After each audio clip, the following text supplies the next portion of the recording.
Je vais vous parler de la filière de Blanqueur, mais je vais vous en parler d'une façon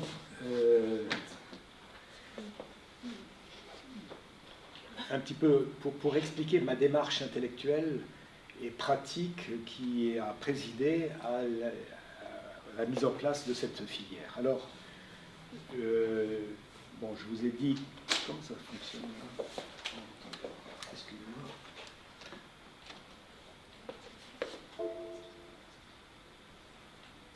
Donc, je vous ai dit que je suis médecin et dans ma pratique médicale, le problème, c'est que j'étais confronté par ma spécialité, donc en tant qu'endocrino, nutritionniste, diabétologue, etc., à un certain nombre de maladies qu'on appelle les maladies dites de civilisation.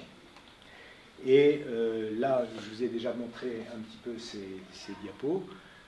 Donc, pour les maladies cardiovasculaires, où vous voyez que plus on est dans le nord et l'est de l'Europe, plus on en a.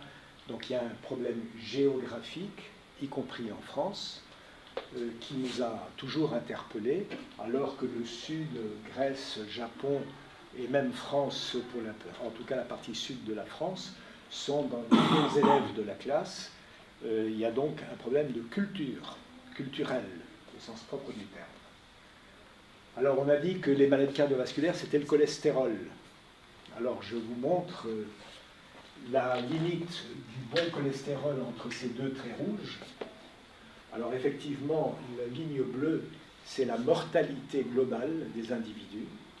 Et vous voyez que la mortalité globale des individus, elle est la plus basse possible quand on est dans cette fourchette de cholestérol. Mais plus on baisse le cholestérol, plus on meurt. Et puis, plus on augmente le cholestérol, plus on meurt également. C'est-à-dire que le cholestérol n'est pas forcément l'argument clé de la maladie cardiovasculaire. Et quand je regarde certaines études comme celle que j'ai mise là-haut, eh bien, on voit que chaque fois qu'on baisse le cholestérol de 0,3 g par litre, eh bien, on augmente la mortalité de 22%. Autrement dit, traiter le cholestérol n'est pas forcément la panacée, quoi qu'on en dise. Et je pourrais vous expliquer ça, ne serait-ce que dans les questions qu'on pourra poser après, mais il faut savoir que là, par derrière, il y a tout un argumentaire, notamment de l'industrie du médicament, qui fabrique des médicaments qu'on appelle les statines, qui sont des hypocholestéroléniants, et qui font partie des médicaments les plus vendus au monde. Ce sont des milliards de chiffres d'affaires, et que la pression au niveau médical et cardiologique est énorme pour maintenir la vente des statines. Alors, après ça, il y a le diabète. Donc ça, c'est une diapo que je vous ai déjà montrée tout à l'heure, où on voit que même en France, le diabète augmente, et que dans le monde, ça devient une véritable catastrophe. Troisième point, c'est l'obésité. Alors, je vous montre ici l'évolution de l'obésité aux USA entre 90, donc en 30 ans. Vous voyez qu'on était passé à un taux d'obésité en moyenne inférieur à 14% de la population adulte, à aujourd'hui entre 35 et 40% de la population adulte dans les pays du sud-est des États-Unis. C'est une véritable catastrophe. C'est une véritable catastrophe. Et si les États-Unis sont peut-être le summum de cette catastrophe, en France, et ça aussi je vous l'avais déjà montré, on augmente, on arrive à peu près à 15,5-16%, ça commence à se tasser un tout petit peu, et on voit également que plus on est pauvre, plus on est gros, et plus on est riche, plus on est maigre. Ce qui, là encore, je vous avais expliqué ça ce matin, il y a un problème social qui est extrêmement important et qui vise les plus exposés. Alors, regardons les enfants. Ben, vous voyez qu'entre 65 et 2000, eh bien, on est passé de 2% d'enfants obèses à pas loin de 15 à 16% d'obèses. moi qui habite dans une ville au bord de la mer, en été et au printemps et en été, il y a plein de gens qui viennent à la mer se baigner. C'est affligeant de voir ces gamins qui sont franchement obèses, et il y en a beaucoup sur la plage. Alors, le problème,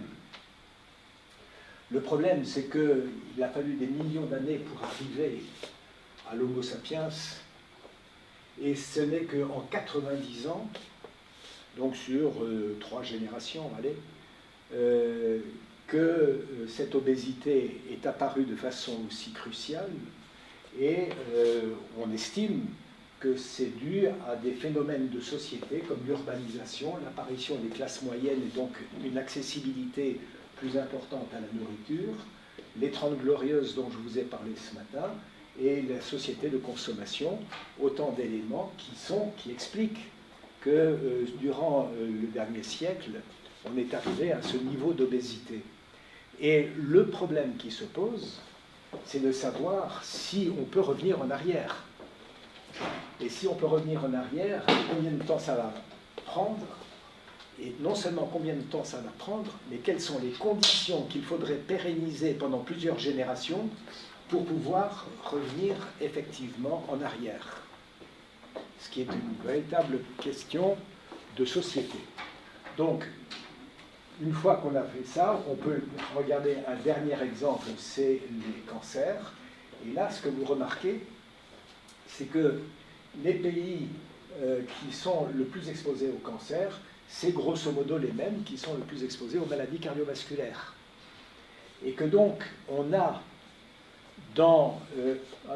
pourquoi est-ce que ça... Voilà. On a dans la représentation, ne serait-ce qu'en France, dans la représentation géographique de ces différentes maladies dites de civilisation, on retrouve la même topographie, que ce soit les maladies cardiaques, les maladies cancéreuses, les maladies le diabète, l'obésité, etc. Autrement dit, il ne faut pas être grand clair pour penser qu'il y a un dénominateur commun. Et que le problème du dénominateur commun va être décisif dans la relation thérapeutique que nous pouvons avoir vis-à-vis des gens qui souffrent de ce type de pathologie. Alors, je vais vous faire un tout petit peu de sémantique pour qu'on sache bien de quoi on parle. On dit, vous êtes exposé à un risque. Ça veut dire quoi? Alors, qu'est-ce que c'est qu'un danger? Le danger, alors vous avez tous votre permis de conduire, donc c'est pour ça que je prends la métaphore de l'automobile. Le danger, ça veut dire que ici vous avez un panneau danger. Alors le panneau danger nous dit par temps de pluie, vous voyez là-bas au bout, il y a un tournant. Alors attention, s'il pleut, si vous roulez trop vite, si vos pneus sont en mauvais état, si vous n'avez pas de frein, si vous avez picolé un coup de trop, là, il y a du danger. Donc on évalue les risques, enfin les dangers potentiels. Et ce danger potentiel, ce n'est pas pour autant que quand on vous dit ça, devant un panneau comme ça, vous allez vous arrêter. Vous continuez votre route. Mais vous êtes averti qu'il y a danger. Ce matin, on parlait de la viande. Si on consomme de la viande dans de mauvaises conditions, ça risque de mal se terminer. Si on consomme de la viande dans de bonnes conditions, de la viande rouge, il n'y a pas de raison de ne pas en consommer. C'est comme le panneau qui est là. Et le risque, c'est quoi? Le risque, c'est dans le tournant là-bas, je vais me mettre avec un compteur. Et je vais regarder combien de voitures se plantent dans le tournant par rapport au nombre de voitures qui passent. Autrement dit, je suis dans une probabilité. C'est 1%, 1 pour 1000, 1 pour 10 000, je ne sais pas combien. Et que donc, cette probabilité, c'est de dire, attention, effectivement, je suis au tournant, la route est mouillée, si je ne fais pas gaffe, là je me plante. Donc ça, c'est du risque, c'est-à-dire une probabilité. Et puis le troisième élément, c'est le risque avéré. Et le risque avéré, c'est que là, de toute façon, quoi que je fasse, je me plante. Et que donc, le problème, c'est qu'au niveau des associations de consommateurs, au niveau des pouvoirs publics qui veulent nous mettre en garde, on mélange allègrement cette définition et on dit de toute façon, vous êtes foutus si vous mangez de la viande. Hein, je schématise. Or, c'est pas vrai. C'est pas vrai. Si vous mangez de la viande correctement, vous n'êtes pas foutus. Donc, l'autre principe, c'est que le principe de précaution, c'est-à-dire de faire un moratoire. Alors vous savez que par exemple, il y a eu un moratoire sur les OGM en alimentation humaine. On n'a plus le droit. On a le droit en alimentation animale, mais pas en alimentation humaine, en principe. Est-ce que c'est justifié ou pas? Personnellement, je n'ai jamais vu de maladie liée à l'utilisation d'un OGM en alimentation humaine. Vous non plus, je ne pense pas. Enfin. Donc, ce moratoire, il n'est pas forcément justifié. Alors, il est justifié pour d'autres raisons. Pour des raisons de production alimentaire, pour des raisons d'environnement, pour des raisons de... etc. Mais pas sur le plan de la santé. Pas sur le plan de la santé. Et puis, le risque avéré, c'est aussi si j'enlève le panneau, si je ne préviens pas. Si je ne préviens pas, les gens en disant si vous mangez de la viande rouge 4 fois par semaine, vous risquez d'avoir un cancer du côlon, ils ne le savent pas. Et dans ce cas, c'est un risque potentiellement avéré, puisqu'ils vont consommer sans limitation. Pareil pour l'alcool, si on ne prévient pas, ou une femme enceinte en lui disant pas d'alcool ou pas de je ne sais pas pourquoi, on prévient. Après, les gens sont libres, mais on prévient, et le risque avéré, c'est quand on ne prévient pas. Et donc, moi, je me dis, la confusion de tout ce vocabulaire, ça explique aussi l'incommunicabilité que nous avons sur les différents interdits ou permissions vis-à-vis de l'alimentation, que l'on soit des professionnels comme vous, que l'on soit des politiques, que l'on soit des responsables associatifs, que l'on soit des consommateurs.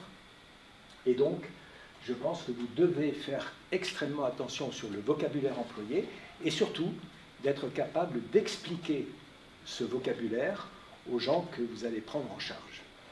Est-ce que ça vous paraît clair, ça? Bien. Alors, après, bon, ça je vous ai déjà marqué, je vous ai déjà expliqué ça. Alors, qu'est-ce que c'est l'interrogation? Après le côté, j'allais dire, nutrition, regardons le côté environnement. Alors, qu'est-ce que c'est que l'écologie? Alors, l'écologie, c'est la science de la maison. La maison, c'est là où on est.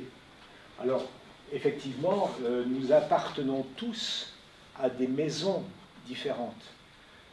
Il y a le cercle familial, le cercle amical, le village, la ville, le pays, le continent, et puis le monde dans son ensemble. On appartient tous à ça.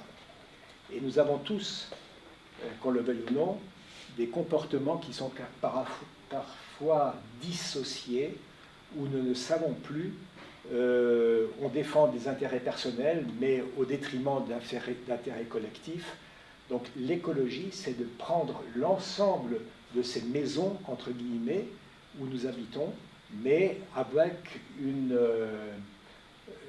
j'allais dire, une cohérence entre ces différentes appartenances, et ça, c'est quelque chose d'extrêmement difficile.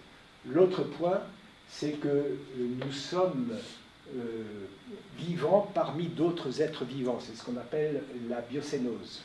C'est-à-dire que nous sommes, je pense, moi personnellement, que nous sommes à un niveau de développement supérieur à l'animal ou à la plante ou au végétal, enfin peu importe, mais nous appartenons au même groupe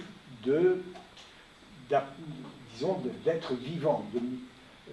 on est certainement supérieur, mais on n'est pas totalitaire. Il faut tenir compte de l'ensemble des êtres vivants. Et le biotope, c'est le milieu, c'est-à-dire tout ce qui permet aux êtres vivants de vivre. Donc c'est important aussi de faire la part. Souvent j'entends dire oui, mais nous sommes tous solidaires dans notre biotope, mais les gens ne savent pas ce que c'est que le biotope par rapport à la biocénose. Donc il faut bien comprendre que nous sommes des êtres vivants parmi les autres, mais que si nous sommes supérieurs, c'est aussi une responsabilité et non pas un droit d'usage. Et je pense que, si vous voulez, je prends une autre comparaison. La Révolution française, c'était nous sommes tous égaux en droit. Je n'ai jamais entendu dire que la Révolution française, c'est que nous étions tous égaux en devoir.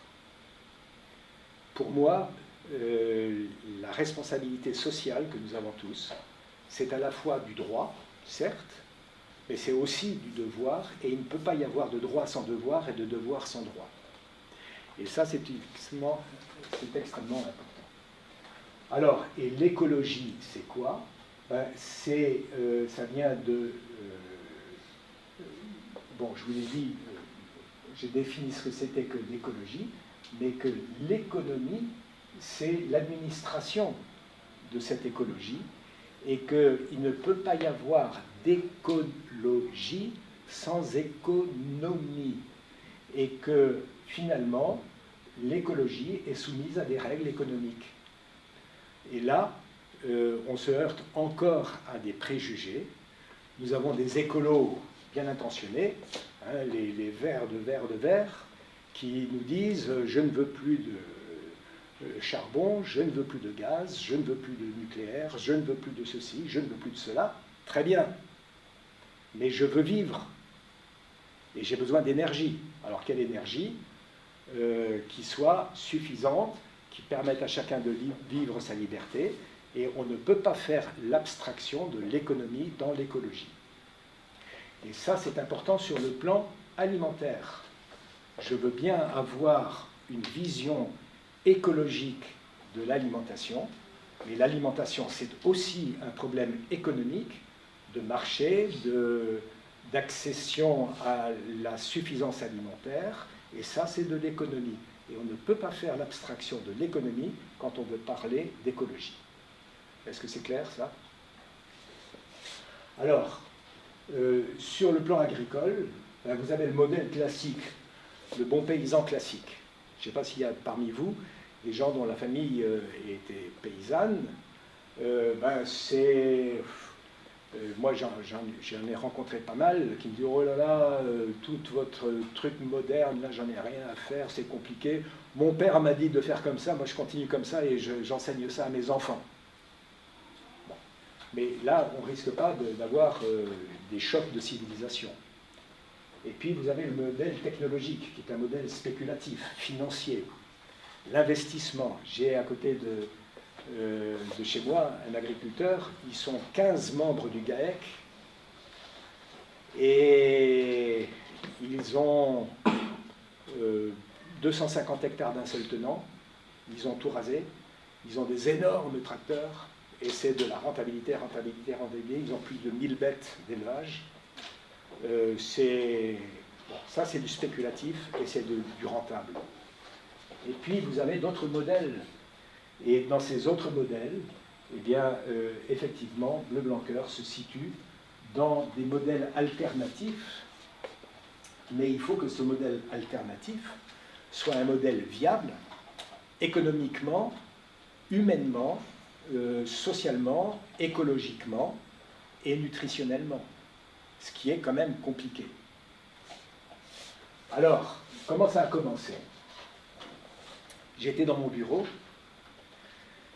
et j'étais en train d'examiner une personne et coup de téléphone. C'était le directeur des services de l'innovation technologique et industrielle de la région Bretagne Et à l'époque, j'étais conseiller technique pour la région Bretagne dans le domaine agroalimentaire. Et le gars en question me dit « Ah, docteur, j'ai un truc, j'ai quelqu'un devant moi, un type, je ne comprends rien de ce qu'il me dit, je vais vous le passer. » Je dis « Non, désolé, moi je suis en train de consulter quelqu'un, je raccroche, si, je vous le passe. » Bon, et le gars me dit « Voilà, j'ai un problème, mais demain je viens à Rennes, je vais faire des cours à la fac, donc on peut se rencontrer. » On s'est donné rendez-vous dans un bistrot pour... voilà, et puis j'ai devant moi un monsieur qui me dit je suis industriel, j'ai une formation d'ingénieur agro, je suis industriel et j'ai une petite usine près de Rennes qui fabrique de l'alimentation pour bétail. Alors voilà le problème. Je vends mon alimentation à des agriculteurs qui font de la vache laitière, qui donnent à bouffer ces compléments à leurs vaches. Ces agriculteurs vendent leur lait à une laiterie qui se trouve en banlieue de Rennes, qui fabrique du beurre. En hiver, le beurre est dur comme de la pierre, impossible de le tartiner. Au printemps, c'est formidable, même si le beurre est au frigo, on peut le tartiner. Donc les clients ne sont pas contents et ils voudraient avoir du beurre tartinable toute l'année. Vous qui êtes spécialiste de nutrition, aidez-moi à trouver du beurre tartinable toute l'année. La margarine, non, c'est pas... Ah ben non, non. La margarine, c'est dégueulasse. Non, du beurre en Bretagne, enfin franchement. Bon. Donc, ce que j'ai répondu, c'est qu'à mon avis, il faut faire un peu l'analyse de ce beurre, et notamment une chromatographie des acides gras du beurre pour voir un peu sa composition. Parce que, en fonction de ce que la vache va manger, ben, le lait est plus ou moins riche en acides gras, et les acides gras varient. Alors, c'est ce qu'on a fait. Et en hiver, il n'y a que des acides gras saturés, donc c'est dur. Et au printemps, il y a une bonne quantité d'acides gras polyinsaturés, notamment des oméga 3. Je dis, ben voilà, la solution, elle est là. Il faut que les vaches bouffent des oméga 3 toute l'année, de façon à pouvoir avoir du beurre de printemps toute l'année. Alors c'est ce qu'on a fait, et on a cherché le végétal le plus riche en oméga 3 spontanément, et le plus riche en oméga 3, c'était... Non, c'est le lin. Donc, on a sélectionné des espèces de lin, et on a sélectionné l'espèce qui contient le plus d'oméga 3. C'est une espèce qui en contient entre 70 et 75% d'oméga 3. Ce qui fait qu'en donnant une petite ration alimentaire en supplément, bien sûr que les vaches mangent du fourrage, etc., en donnant un peu de ration alimentaire à base de lin, eh bien on a obtenu du lait de printemps, et la laiterie a pu faire du beurre de printemps toute l'année. Donc ça, c'est l'histoire, si vous voulez, qui a donné naissance à Bleu Blanc Cœur.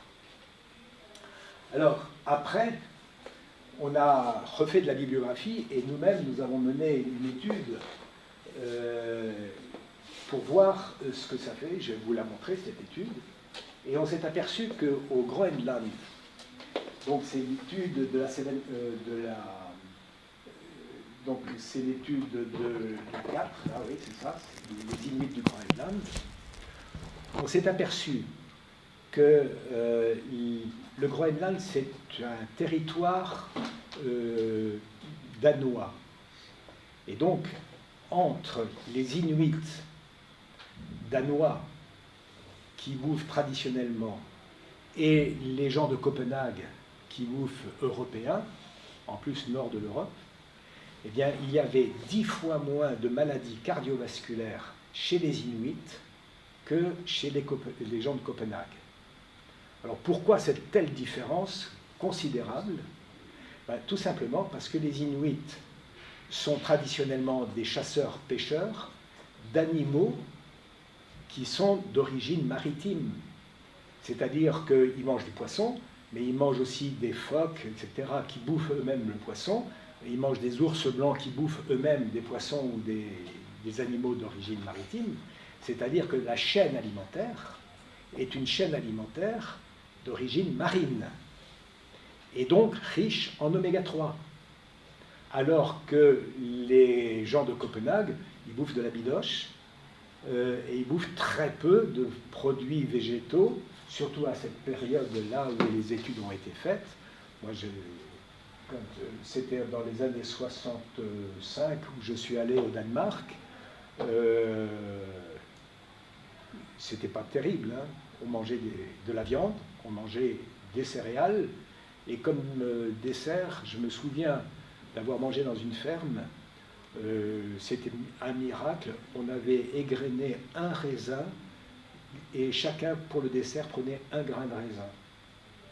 Dans les années 65. C'est-à-dire que l'alimentation n'était pas du tout de type méditerranéenne, comme on a pu le voir ce matin. Donc, à partir de là, et à partir de l'étude que nous avons faite en 2000, ça nous a permis de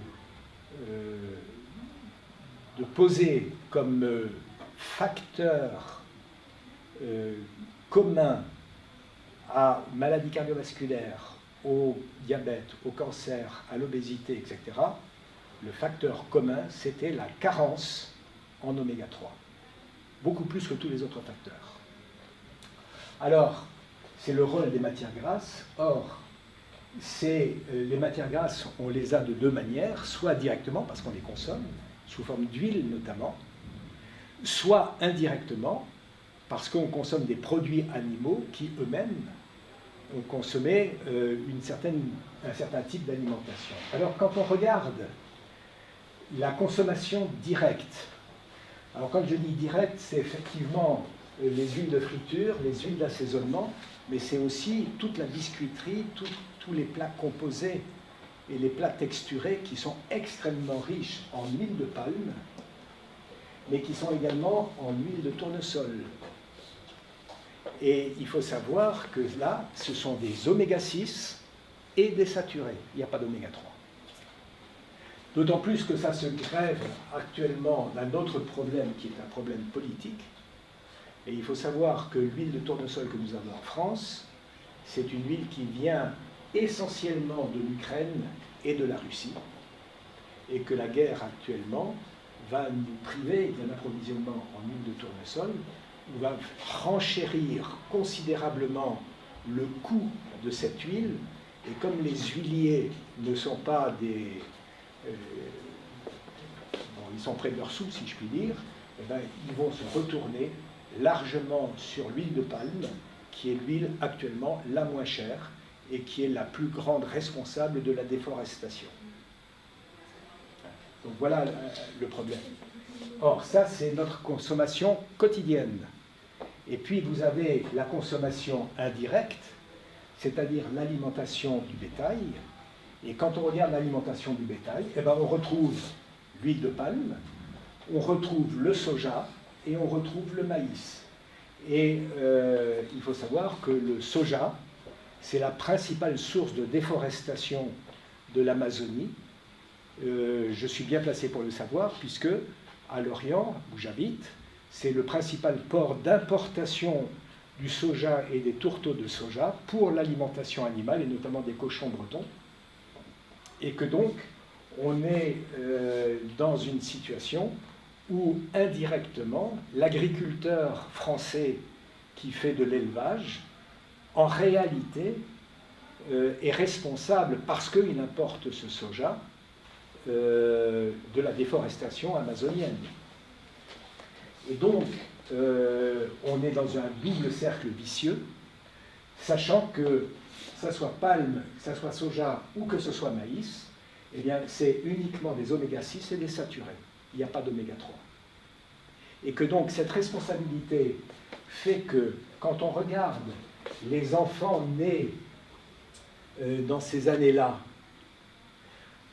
le lait maternel avait un rapport oméga 6 sur oméga 3. Quelqu'un m'a posé la question ce matin, je ne sais plus qui, un rapport oméga 6 sur oméga 3 qui était aux alentours de 5, et aujourd'hui on a un rapport oméga 6 sur oméga 3 aux alentours de 20.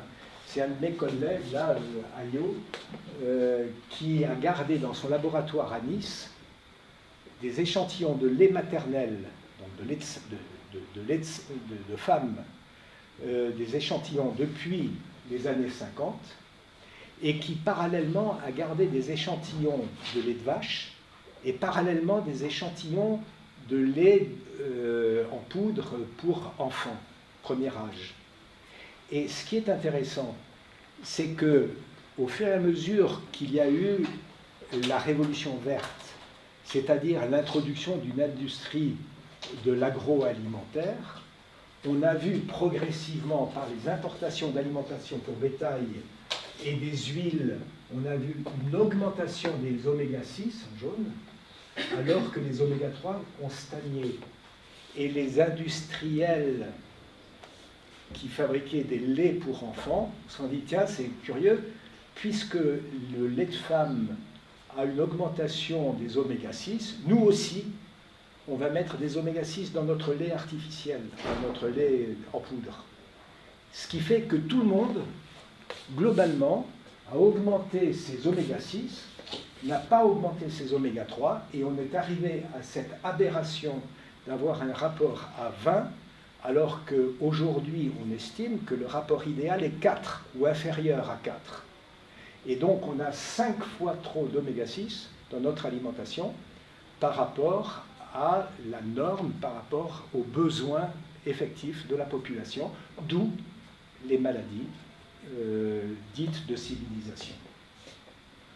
Donc, il faut rectifier. Comment rectifier? C'est par la chaîne alimentaire. Et la chaîne alimentaire, c'est d'augmenter les oméga 3. Alors, c'est quoi les oméga 3? Origine végétale due à la photosynthèse. Et c'est indispensable, donc c'est à la fois ce qu'on appelle essentiel et indispensable. Essentiel parce que nous sommes incapables de les fabriquer, et indispensable parce que sans eux, on ne peut pas vivre. Alors c'est un paradoxe, mais un paradoxe qui veut dire que l'alimentation est nécessaire, puisque c'est uniquement par l'alimentation qu'on va pouvoir s'approprier ces oméga 3 dont on a besoin. Alors, il y a deux façons de procéder. Alors, oui, juste, et là, ça répondra aussi à des questions que j'ai eues ce matin. Qu'est-ce que c'est que les acides gras? Les acides gras, ça vient essentiellement des glucides et des amidons. La voie des pyruvates, l'acétylcoenzyme, la mitochondrie, tout ça, ça vous rappelle un certain nombre de choses, hein, voilà. Et vous avez donc la spirale de Leinen, c'est-à-dire que c'est une réaction chimique, et à chaque tour, on ajoute 2 carbones, l'acide gras étant d'une chaîne carbonée. Et quand vous avez... Alors, on a parlé aussi du bienfait de la chèvre et du mouton ce matin. Le lait de chèvre et le lait de mouton, c'est en C8, C10, hein, C6, C8, C10. Et le lait de vache, il est en C18. Alors c'est vrai que pour digérer un acide gras qui est en C6, C8, c'est plus rapide que de digérer un acide gras en C18. Et ça, c'est uniquement sur la partie acide gras. Ça n'a rien à voir avec les glucides et ça n'a rien à voir avec les protéines. Donc les allergies au lait, qui sont des allergies liées aux protéines, n'ont rien à voir avec la longueur des acides gras. Quand on arrive à C16, on passe, si vous voulez, depuis la mitochondrie, on passe au réticulum, C18, et là, en C18.1, et jusqu'au C18.1, c'est complètement ubiquitaire. Tout le monde sait faire ça. Tout le monde. Les bactéries, les plantes, les mammifères, les autres animaux, le C18.1, c'est l'acide oléique, c'est l'huile d'olive. Hein. Bon. Mais à partir de là, seules les plantes disposent d'une enzyme qu'on appelle la delta 12 et d'une autre enzyme qu'on appelle la delta 15. Seules les plantes en disposent. Pas les animaux, pas les bactéries, pas les virus, etc. Et ça permet de faire quoi? L'acide linoléique, précurseur des oméga 6, et l'acide alpha-linolénique, précurseur des oméga 3. Donc, lorsqu'un animal en rouge va consommer ces acides gras, qui sont des précurseurs, il est capable de les transformer et de les incorporer dans son organisme, sous forme de viande, sous forme de lait, enfin dans la viande, dans le lait, dans les œufs, etc. Est-ce que ça vous paraît clair, ça?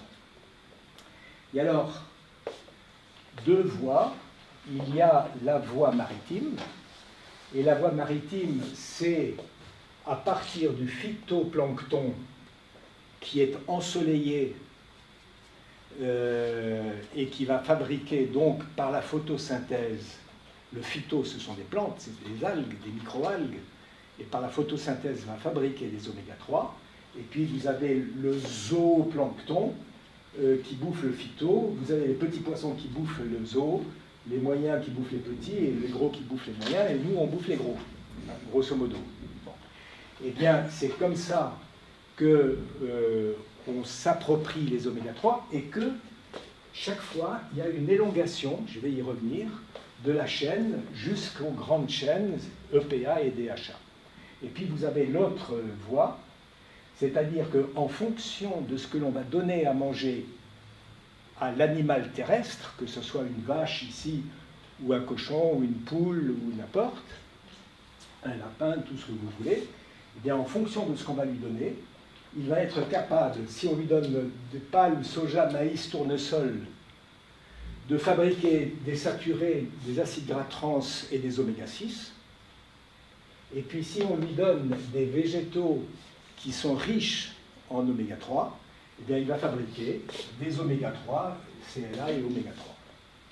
Donc, c'est le principe même, et ça, c'est parce qu'on modifie la teneur des bactéries, enfin la nature des bactéries du rumen, de la vache, entre autres, qui nous permet d'avoir ce résultat.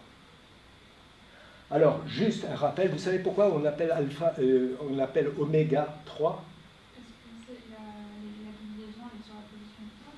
Voilà, alors, vous avez en haut un acide gras qui est saturé, c'est l'acide stéarique, c'est le C18-0 dont je vous ai parlé. Bon. L'acide stéarique, il n'y a pas de double liaison. Et puis, quand vous avez une... donc là, c'est à 18 atomes carbone. Et puis, quand vous avez une delta 9, une désaturase en 9, vous avez deux hydrogènes qui fichent le camp, et donc vous avez une double liaison. Ça, c'est l'acide oléique. Jusque-là, pas de problème. Et puis, sous l'action de la photosynthèse et de l'enzyme delta 15 et delta 12, vous pouvez avoir une deuxième double liaison qui se met à ce niveau-là, et puis avec la delta 12, une troisième double liaison qui se met à ce niveau-là. Mais, dans un acide gras, lorsque vous le mangez, ou bien lorsqu'une bête le mange, un animal, on va pouvoir rallonger la chaîne. Mais on la rallonge toujours au niveau de l'extrémité carboxyle, jamais au niveau de l'extrémité méthyle. L'extrémité méthyle, elle sert à se fixer sur un glycérol pour faire un triglycéride. L'extrémité carboxyle, ça marche. Mais si ici j'ai un acide gras en 18 atomes de carbone, si j'en rajoute 2, ça fait 20 atomes de carbone. Celui-ci qui s'appelait C18, il devient C20. Et puis si j'en rajoute encore 2, ça fait C22. C'est compliqué pour les chimistes. Alors on a décidé, puisque ça ne bouge pas de ce côté-là, une fois que j'ai ça, je compte le nombre de carbone en commençant par la fin, jusqu'à ce que je bute sur une double liaison. Ici, j'en ai 3. Donc c'est le énième carbone moins 3 qu'on appelle oméga 3. Pourquoi oméga? Parce que le premier s'appelle l'alpha, comme l'alphabet grec, et le dernier s'appelle oméga, comme dans l'alphabet grec. Et donc on va dire ça c'est oméga 3. Ici j'ai oméga 6, et là j'ai oméga 9. Et donc le problème d'avoir une double liaison supplémentaire va faire un changement radical dans l'efficacité de ces oméga 3 par rapport aux oméga 6.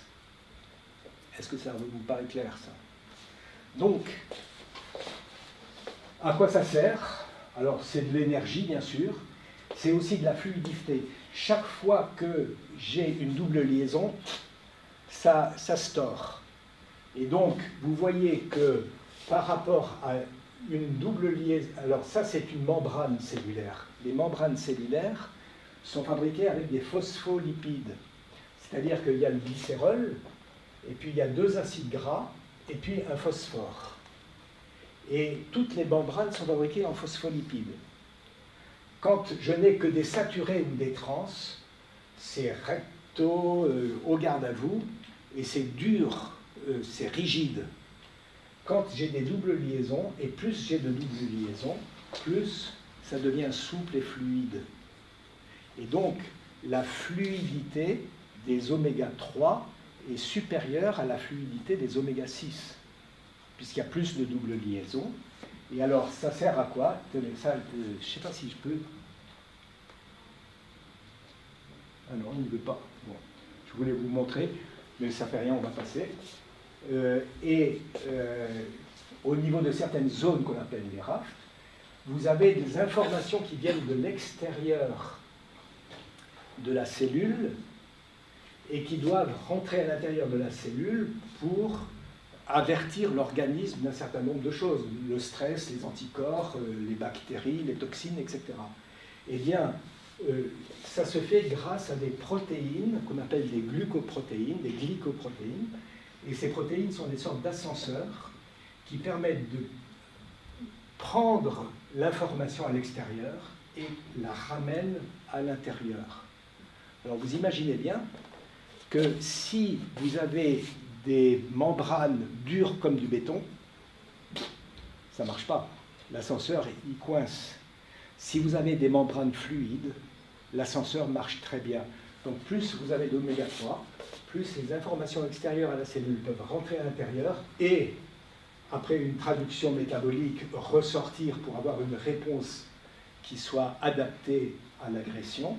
Et donc, on est en bien meilleure santé. Donc ça, c'est le premier point. Autre illustration, on a parlé ce matin des sens et de la vision, des cônes et des bâtonnets. Qu'est-ce que c'est qu'un cône et un bâtonnet? Ils sont réunis par un filament protéique. Ce filament protéique qui est ce qu'on appelle la rhodopsine. Lorsqu'un photon, c'est-à-dire un élément de lumière, tombe sur la rhodopsine, on passe d'une position cis à une position trans. Et à ce moment-là, là on est dans une position cis, et là on est dans une position trans, c'est-à-dire que ça s'écarte. Et lorsque ça s'écarte, vous voyez que les cônes ou les bâtonnets, peu importe, s'écartent de façon importante, mais vont revenir immédiatement à leur place. Or, vous savez que chaque fois qu'une molécule bouge dans l'organisme, ça émet un rayonnement électromagnétique. C'est ce qu'on utilise, par exemple, quand on fait un scanner. Vous savez le principe du scanner, c'est-à-dire qu'on met l'organisme, le corps, dans un énorme aimant, on met l'aimant en marche et ça modifie toute l'orientation de toutes les molécules de l'organisme. Et puis on arrête l'aimant, pof, et tout revient. Et à ce moment-là, chaque molécule émet un rayonnement électromagnétique qu'on est capable de capturer et qui reconstruit une image. C'est ça le scanner. Et bien là, on est exactement dans le même principe. Or, vous avez la rétine. Et la rétine, c'est une double couche lipidique, comme n'importe quelle membrane. Si il n'y a que des saturés et des trans, elle est dure comme du béton, et vos cônes et bâtonnets, ils n'arrivent pas à bouger. C'est ce qu'on appelle la DMLA, la dégénérescence maculaire liée à l'âge. Les gens sont aveugles alors que tout marcherait normalement s'ils avaient une rétine fluide qui permettrait aux cônes de jouer de l'accordéon. Ouais. Ça marche en prévention, mais est-ce que, par exemple, si la personne a des problèmes de Ben, c'est un peu tard, malheureusement. En curatif, ça peut encore marcher pour préserver ce qui reste fonctionnel, mais malheureusement, à partir du moment où vous commencez déjà à avoir des troubles de la vue, c'est que les lésions sont déjà relativement importantes. Alors, ça vaut quand même le coup, de toute façon, de donner des oméga 3 pour d'autres raisons en plus, et surtout pour préserver ce qui est encore récupérable. Donc voilà pour la fluidité. Autre élément, c'est la transmission des marqueurs des synapses. Donc vous avez la terminaison d'un nerf, le début d'un autre nerf. Entre les deux, il y a toujours un espace de quelques angstroms. Et c'est, par exemple ici, la dopamine, qui doit pouvoir venir sur les récepteurs ultérieurs.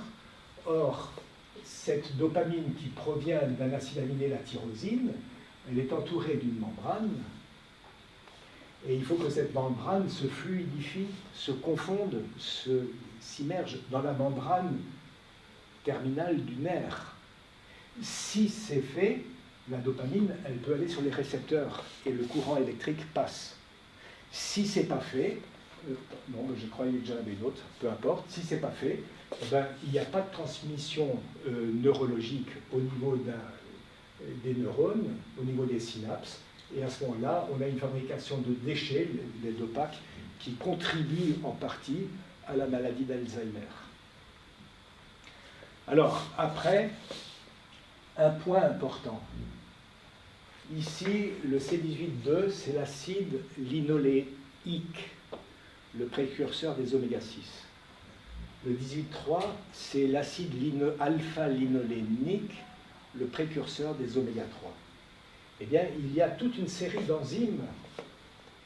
Or, il se trouve que les enzymes, pour augmenter la longueur des chaînes lors de la digestion, elles sont communes aux deux familles. Et bien entendu, que ce soit la delta 6, la delta 5 ou la cyclooxygénase, ces enzymes vont se déplacer vers le substrat qui est le plus important. Si vous bouffez plein d'oméga 6, ces enzymes se déplacent vers les oméga 6 et vous allez avoir des produits d'oméga 6. Et si vous bouffez suffisamment d'oméga 3, vous aurez des produits en oméga 3. Parce qu'il y a une concurrence enzymatique entre les deux familles.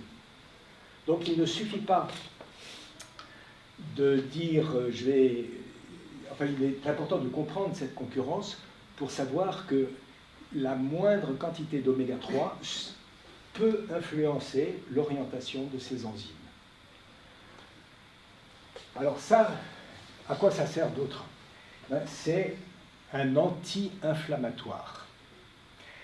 Qu'est-ce que ça veut dire? Ça veut dire que là-haut, j'ai les oméga 6, et quand on arrive à 20 atomes de carbone, donc à 18, puis 20 atomes de carbone, ça s'allonge. En sortant de leur trou, là où les névés et la neige a fondu, il y a des petites pousses avec un soleil de plus en plus important. On est au printemps, jusqu'au mois de juin. Et là, la photosynthèse fait que ces petites pousses sont particulièrement riches en oméga 3.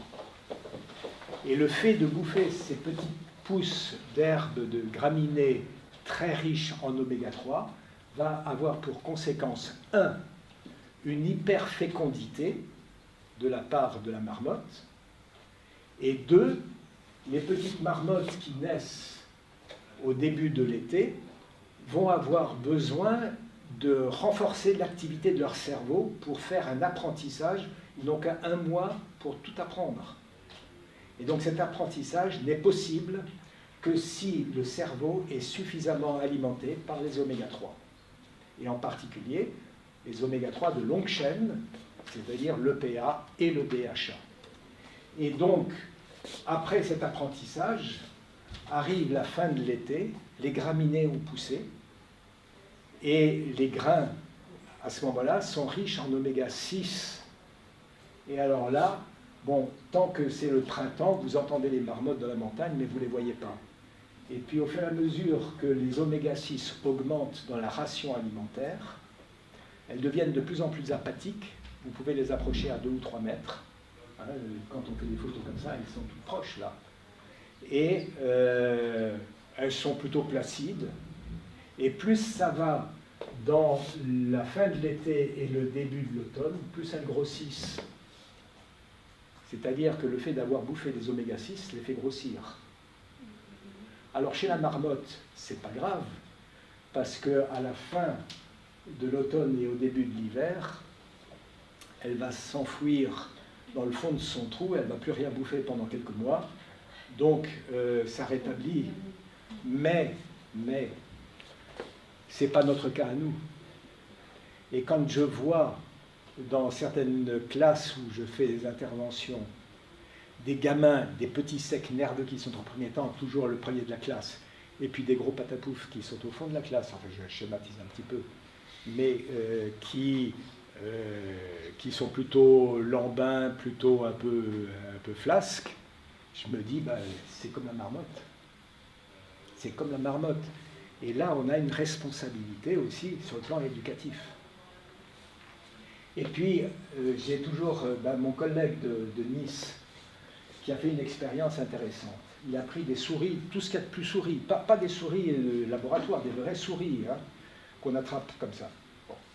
Et il leur a donné un régime strict, isocalorique, isoprotidique, isolipidique, isoglucidique, comme un régime contrôlé de souris, sauf que, au point de vue lipide, il n'a donné que des oméga 6. Il n'a pas donné d'oméga 3, il n'a pas donné de saturé, il n'a donné que des oméga 6. Alors, résultat des courses, première génération de souris, pas de problème. Le petit souriceau est né, il avait la taille d'un souriceau normal. C'est tout petit, hein, les souriceaux, c'est pas grand. Mais arrivé à l'âge de la maturité sexuelle, ce souriceau était plus gros qu'un souriceau normal. Alors il a couplé 2 souriceaux première génération pour faire des souriceaux deuxième génération qui étaient encore plus gros. Je vous signale que c'est un régime isocalorique. Et puis 3e génération, puis 4e. Et au bout de la 4e génération, voilà la différence. Ça, c'est une souris normale, et ça, c'est une souris obèse. Alors qu'elles avaient mangé, mais vraiment, uniquement la quantité de calories et la quantité de lipides, protéines, glucides qu'il leur fallait. Sauf qu'il y avait des oméga 6. Et on a fabriqué une obèse. Alors quand les mamans me disent en consultation, « Ah, docteur, je vous assure, je fais gaffe, je fais attention, et regardez, il est beau, il est gros. » Je dis, ben oui, il est beau aussi, mais il est gros. Et donc, on peut se poser la question, est-ce que finalement, dans l'alimentation de ce gamin, mais peut-être aussi dans l'alimentation de la mère et du père avant la conception même du gamin par épigénétique, on n'a pas créé l'expression de gènes qui étaient des gènes de l'obésité. Et alors, on a fait des expériences, et là que je vous résume. Voilà, en bleu clair, c'est la cellule, en vert, c'est le noyau.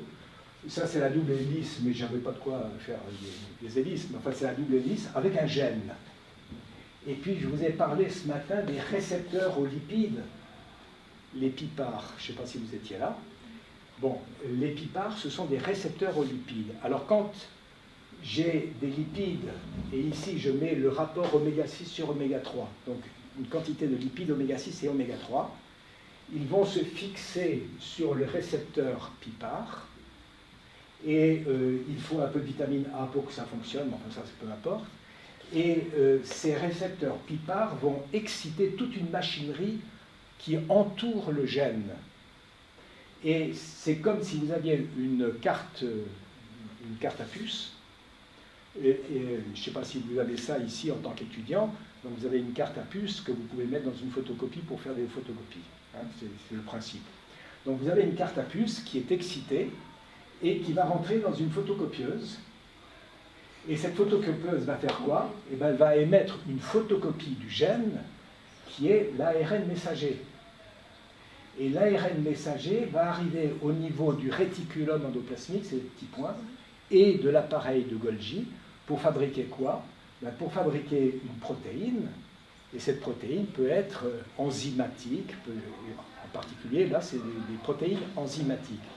Et cette protéine enzymatique va permettre un certain nombre de mécanismes biochimiques, et en particulier, en l'occurrence, va permettre le recrutement de cellules souches, c'est-à-dire de cellules neutres, vers les cellules graisseuses.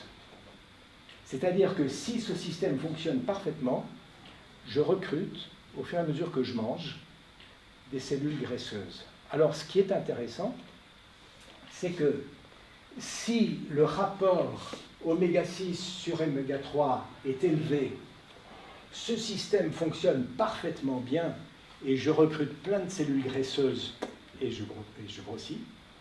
Si le rapport oméga 6 sur oméga 3 est bas, à ce moment-là, le système ne fonctionne pas et je ne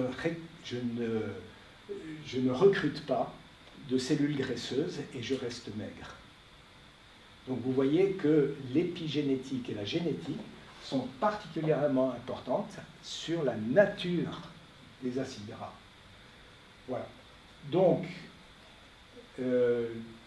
l'épigénétique, bon, en fonction, si vous voulez, de tous les effets qu'on peut identifier, y compris l'inflammation de bas grade, eh bien, va vous donner un certain nombre de pathologies dans lesquelles on retrouve. Et ça, c'est particulièrement important, puisque c'est au niveau de la fenêtre la plus vulnérable du développement, qui est la fenêtre donc placentaire.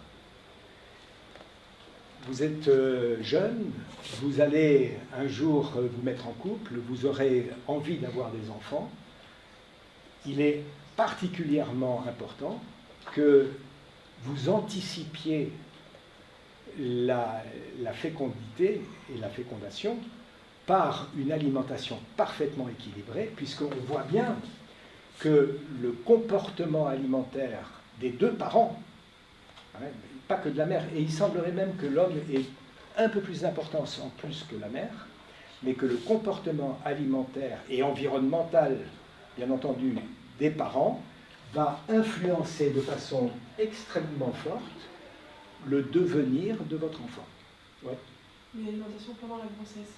Pardon? L'alimentation pendant la grossesse, donc pour la oui, ben, avant la grossesse et pendant la grossesse. Ouais, c'est ça. Alors, juste, je fais une parenthèse.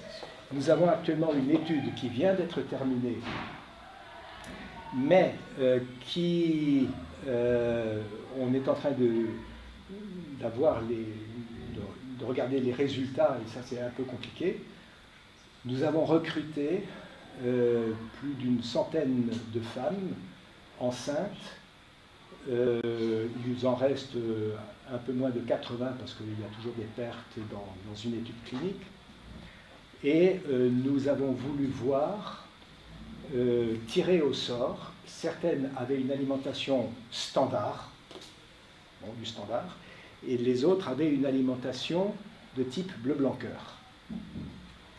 Et on a regardé un bon nombre de paramètres sur l'état de santé de la mère, et puis on a regardé la composition en acides gras et en vitamines du lait au moment de l'accouchement, à 2 périodes, un peu juste après l'accouchement et puis un peu plus loin, un mois et demi après. Parce que ça évolue aussi, c'est assez compliqué la composition du lait. Et puis, ça c'est le deuxième temps. Et le troisième temps, c'est qu'on demande aux mamans de recueillir des selles du bébé dans les couches, de les mettre dans un petit pot et de l'envoyer au laboratoire pour qu'on fasse une étude du microbiote. Sachant qu'actuellement, nous avons des profils de microbiote qui sont considérés comme meilleurs pour le développement de l'enfant que d'autres profils. Et donc, je ne peux pas vous donner des résultats, mais c'est pour vous dire à quel point l'alimentation de la mère avant, et là en l'occurrence pour cette étude, pendant la grossesse, est particulièrement importante pour le devenir de l'enfant. Voilà. Alors, oui, ben, c'est ce que je disais. Donc, nous avons fait 5 grandes études cliniques dans le centre, donc au CERN, qui est le centre que je dirige de recherche avec Bleu Blanquer. Et puis, nous avons ce dont je viens de vous parler, qui est l'allaitement maternel. Nous avons une étude en cours sur l'allaitement de la personne âgée. Et nous avons fait une étude sur l'alimentation barrière face au Covid, dont je vous ai dit un petit mot, sur l'association oméga 3, vitamine D et zinc. Alors, je répète que l'équilibre des acides gras, c'est 4, inférieur à 4 ou 4, que vous avez des sources importantes d'oméga 6 et de saturés, c'est le tournesol, c'est le soja, c'est le maïs. Et vous avez des sources d'oméga 3, c'est bien entendu le lin, la févrole, le lupin, la luzerne, les algues, et puis, tout bêtement, l'herbe de printemps, puisque c'est extrêmement riche. Et que la supplémentation de ces végétaux dans l'alimentation des animaux peut effectivement permettre d'avoir des aliments qui sont particulièrement riches en oméga 3. Alors, juste un rappel, j'avais plusieurs diapositives mais vous avez 2 huiles de table qui sont riches en oméga 3, c'est l'huile de colza et c'est l'huile de noix. Je ne parle pas de l'huile de lin qui est la plus riche, mais qui est très compliquée à utiliser parce qu'elle s'oxyde très facilement. Donc, colza et noix, c'est certainement les 2 huiles qui permettent d'avoir le maximum. Oui. L'huile de lin, c'est pour ça qu'on la met dans des bouteilles un peu foncées. Oui, alors l'huile de lin, plus vous avez de double liaison, plus ça s'oxyde. Donc si vous ouvrez une bouteille d'huile de lin, au bout d'une semaine, elle est foutue, enfin elle est oxydée. Donc il faut la mettre à l'abri de la lumière, il faut la mettre à l'abri de la chaleur. Ce sont des petites bouteilles. Alors, c'est très à la mode dans certains milieux écolos. Moi, je ne le recommande pas. Au niveau de l'ANSES, nous avons fait un groupe de travail spécifique sur... On s'est disputé, si je puis dire, pendant presque 1 an et demi. Et on a fini par admettre que l'huile de lin était une huile alimentaire à la condition de la mélanger avec de l'huile de tournesol et de l'huile d'olive. C'est-à-dire à la condition de rajouter un peu d'huile saturée et un peu d'huile oméga 6 pour s'opposer à l'oxydation. Et quand on regarde la composition de l'huile de lin avec ses rajouts, on a strictement la composition de l'huile de colza. Alors ne vous emmerdez pas à faire vos petits mélanges. Vous avez de l'huile de colza, et c'est la moins chère, c'est très facile d'utiliser. Et si vous la trouvez un peu fade, parce que c'est vrai qu'elle est un peu fade, à ce moment-là, il y a une autre manière, c'est de prendre un peu d'huile de noix et de faire des mélanges. Vous avez 1/4 d'huile de noix et 3/4 d'huile de colza, c'est pas trop cher. Il y a même dans certains magasins, on trouve déjà des mélanges tout faits, et c'est ça qui est le plus simple. Donc l'huile de lin pour les salades, on arrête. Moi, je ne vous conseille pas l'huile de lin, je vous dis, prenez de l'huile de colza. Hein, prenez de l'huile de colza. Alors, juste rapidement pour les études qu'on a faites, donc des études comparatives avec une filière standard et une filière lin, eh bien, vous voyez que la composition des aliments, ça c'est la composition en acides gras ah non, ça c'est le sérum des volontaires une fois qu'ils avaient fait là. Ben, vous voyez qu'en oméga 3 ici, on a dans le sang plus que doublé la quantité d'oméga 3 dans le sang circulant. Et on a un petit peu diminué la quantité d'oméga 6. Et que grosso modo, le rapport oméga 6 sur oméga 3 a diminué. Et puis si on regarde une autre étude, on s'est dit pourquoi ne pas donner de la farine de lin directement au consommateur. Eh bien on a, avec les diététiciennes de mon centre de recherche, on a fait avec un boulanger, on a fait des tas de mélanges, 5%, 10%, 3%, etc., de lin dans de la farine, dans du froment, et on a fait manger du pain pendant 1 mois à des gens hypercholestérolémiques. Alors, c'était 2 tranches de pain au petit déjeuner, 1 tranche à midi, 1 tranche le soir. Pas plus.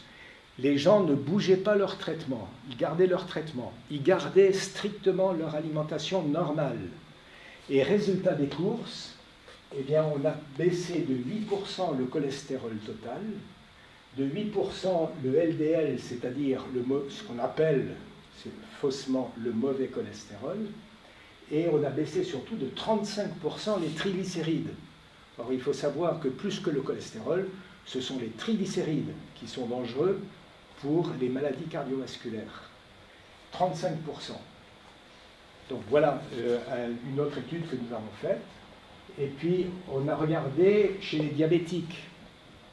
Alors, on leur a donné un régime bleu blanc cœur, c'est-à-dire tous les produits qu'on pouvait trouver de bleu blanc cœur.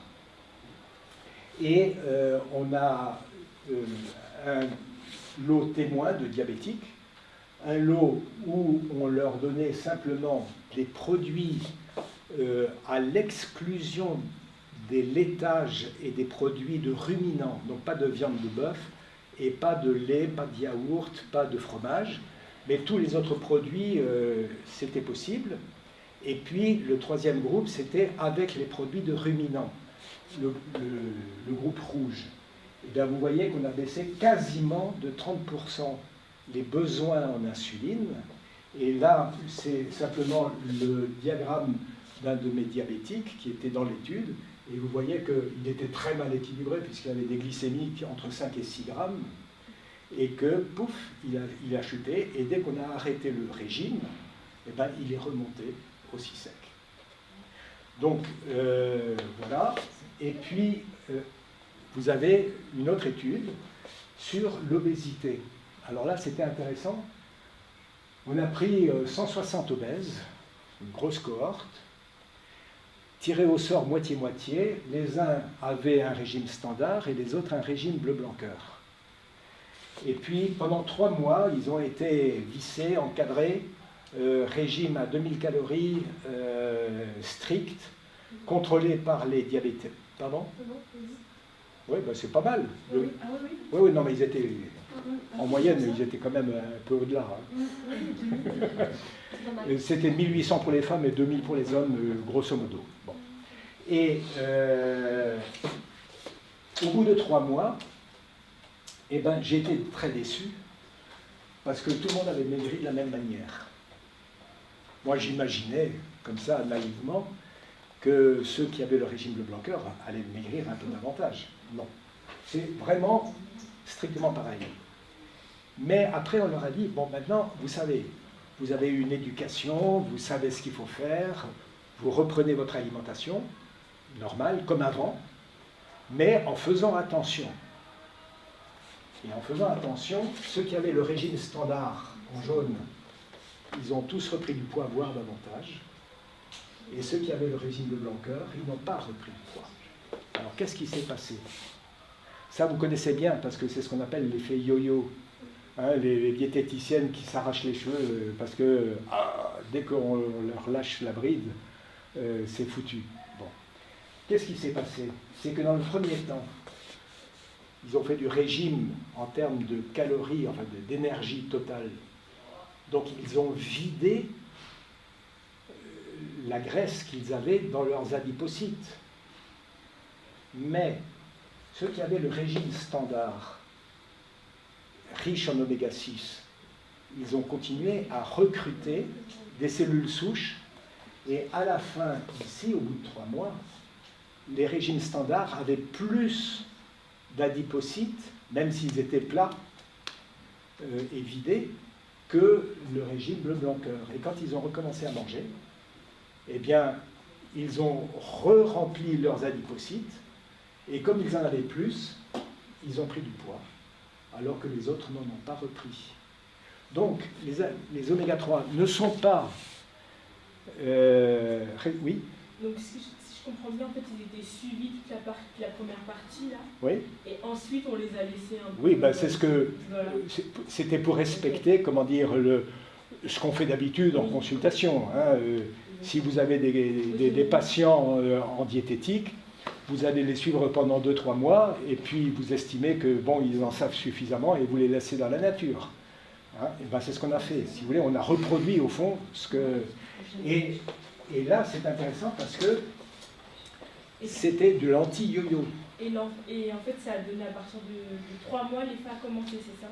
Oui. Au bout de 3 mois, vous les avez mis. Oui. Et ensuite... C'est ça. Et là, après, ça a été sur 5 mois. D'accord. Voilà. Donc,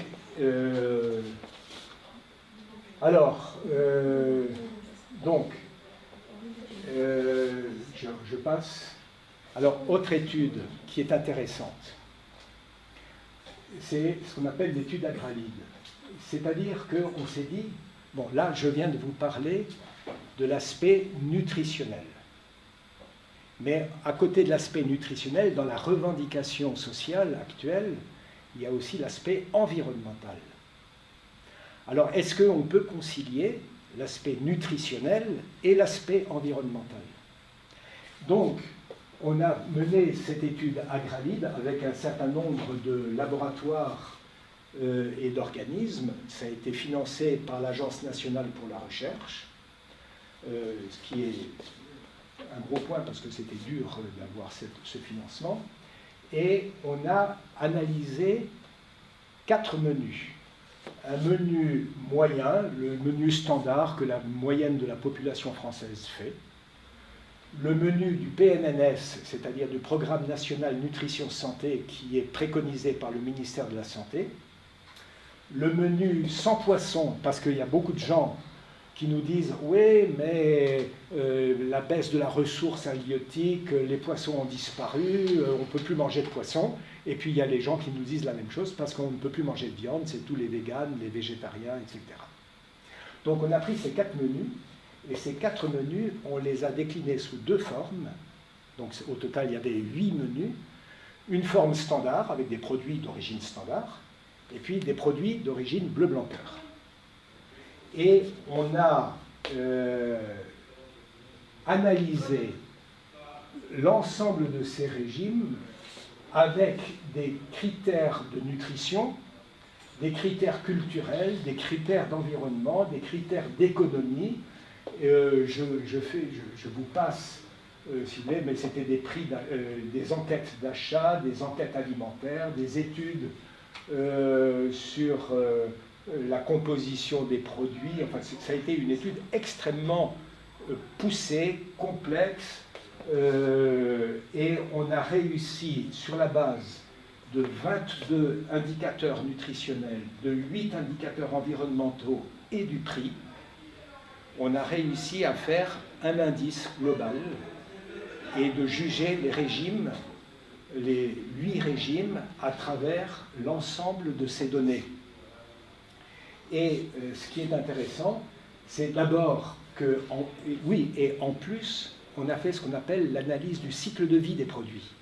Donc vous prenez par exemple un poulet, ce poulet, il a fallu qu'il mange, d'où vient la nourriture, quels sont les transports nécessaires pour amener la nourriture à la ferme, qu'est-ce qu'on a dépensé comme énergie pour fabriquer cet aliment, et puis le poulet, après, il faut le vendre, il faut le transporter à l'abattoir, il faut le plumer, il faut payer des salaires, et puis on le retrouve empaqueté, et on le retrouve au supermarché, et après, les gens l'achètent, ils ont fait un déplacement pour acheter ce poulet, et après ils vont le cuisiner. C'est donc l'analyse du cycle de vie, c'est si possible l'analyse la plus exhaustive, complète de la vie d'un produit donné. Donc on a fait ça, et on peut quand même remarquer que 50% des émissions de CO2, on est dans l'environnement, sont produites au niveau de la ferme, que 30% sont produites à la maison, tout bêtement, hein, parce que vous allez faire vos courses, parce que vous allez cuisiner, parce que, etc. Et puis vous allez mettre à la poubelle, et comment est-ce que le camion poubelle vient chercher vos poubelles pour les déchets de poulet ou de je ne sais pas trop quoi. Et puis vous avez 20% qui sont dus au transport, à l'emballage, etc. Donc ça, c'était la deuxième grosse analyse que l'on a faite. Et quels sont les résultats? Alors, les résultats, on a regardé la quantité de CO2 émise par la quantité consommée en grammes consommés ou sous forme de kilocalories consommées, ou la quantité de CO2 émise sous forme d'oméga 3 apportée. Et finalement, c'est ça qui est intéressant, c'est que quand on a analysé le meilleur régime, c'était le régime du PNNS décliné en bleu blanc cœur, et le pire, c'était le régime végétarien. Alors pourquoi? Parce que quand vous êtes végétarien, vous êtes nécessairement carencé. Et que si vous voulez avoir quand même un équilibre nutritionnel adéquat, d'une part, il faut que vous mangiez davantage, donc ça consomme davantage sur le plan de la production, et d'autre part, il faut que vous preniez des compléments alimentaires, notamment de la vitamine B12, notamment de la vitamine D, notamment, etc. Et que donc, quand vous mettez le coût de production du complément alimentaire plus le coût de production du supplément alimentaire, eh ben, c'est le pire que vous ayez, alors que ici, c'est le meilleur que vous ayez. Bon, alors, oui, bon, je passe là-dessus. Simplement pour vous rappeler une chose. Donc ça, ce sont des chiffres parfaitement officiels, d'où proviennent les émissions de CO2. Les émissions de CO2, vous les avez là. Donc transport, énergie et particulier, c'est pas négligeable. 18% du CO2, c'est chez vous. Hein. Vous n'éteignez pas votre ordinateur ou la lumière pendant la nuit. Vous avez un téléphone portable qui est en charge, etc. etc. Ça consomme 18% des émissions dues certainement à l'énergie consommée. Et l'agriculture, c'est 20%. 20%. Or, si vous regardez la production végétale et la production animale, kiff-kiff. C'est-à-dire que ça coûte aussi cher de produire du végétal que de l'animal. Et vous savez que l'élevage, notamment de vaches, est dans le collimateur de tous les écolos en disant « arrêtons l'élevage, c'est le pire de tout ». L'élevage, ce n'est que 3%, c'est-à-dire ce n'est que le tiers de la production animale.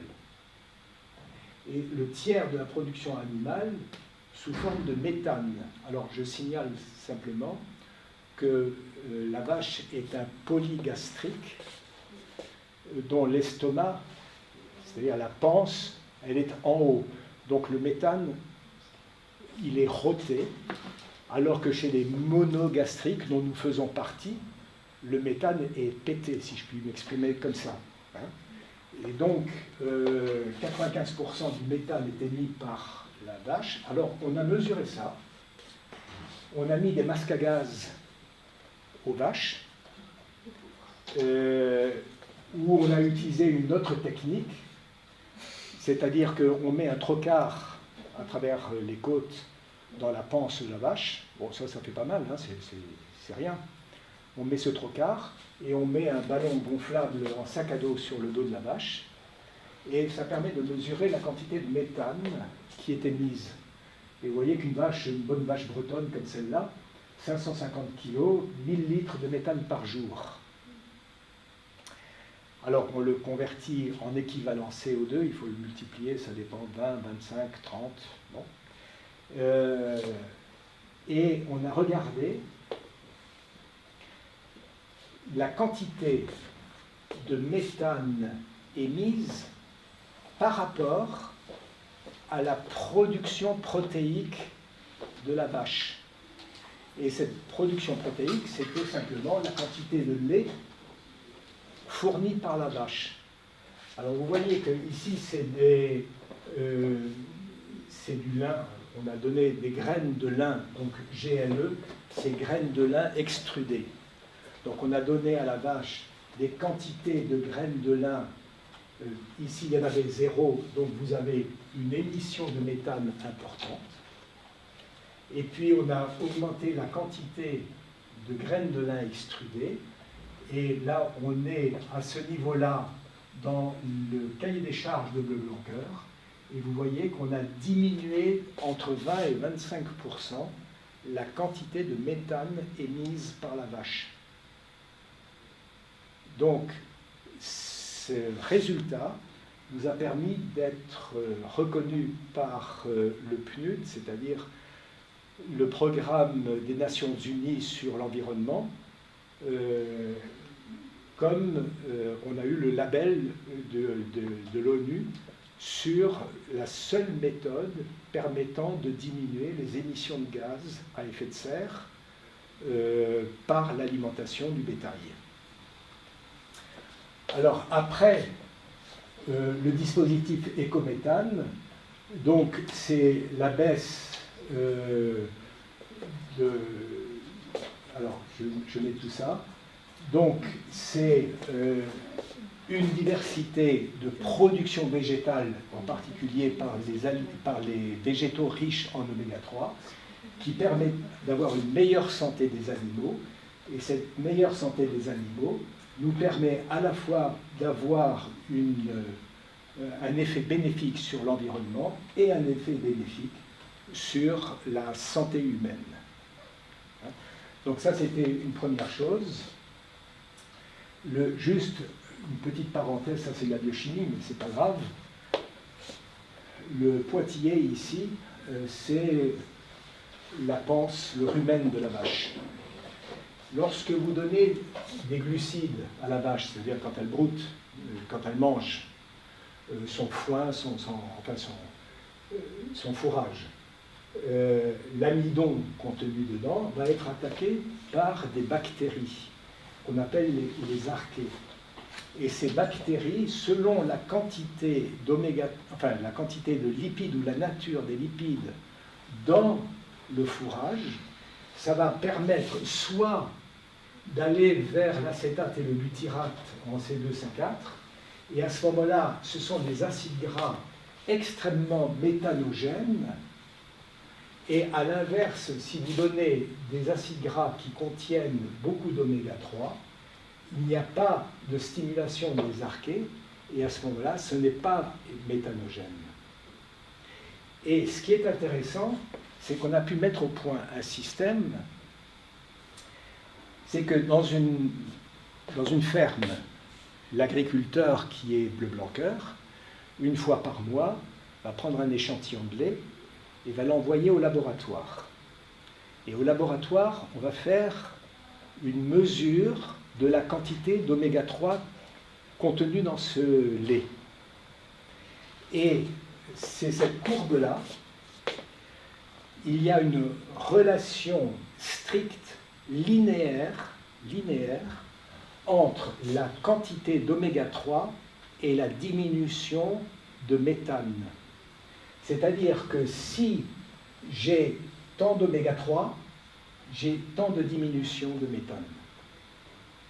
Et que donc, l'agriculteur qui fait un élevage de vaches laitières va pouvoir dire, par rapport à un troupeau normal, mettons 70-80 vaches, par rapport à un troupeau normal de 80 vaches, j'ai économisé tant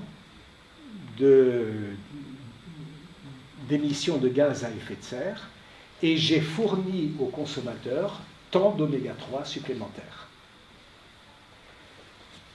Alors, on a fait la même chose pour les végétaux qui sont encore en amont, sachant qu'un végétal, c'est l'azote pour pousser.